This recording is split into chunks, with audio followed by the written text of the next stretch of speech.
Untuk memastikan kesiapsiagaan dalam menghadapi ancaman, Badan Penanggulangan Bencana Daerah Banyuasin menyiapkan 7 posko guna mengantisipasi bencana kebakaran hutan dan lahan.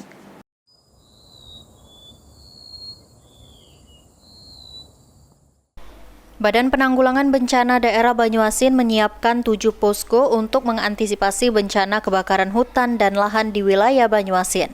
Setiap posko ini akan diisi oleh anggota dan stakeholder terkait untuk memastikan kesiapsiagaan dalam menghadapi ancaman karhutla-bun.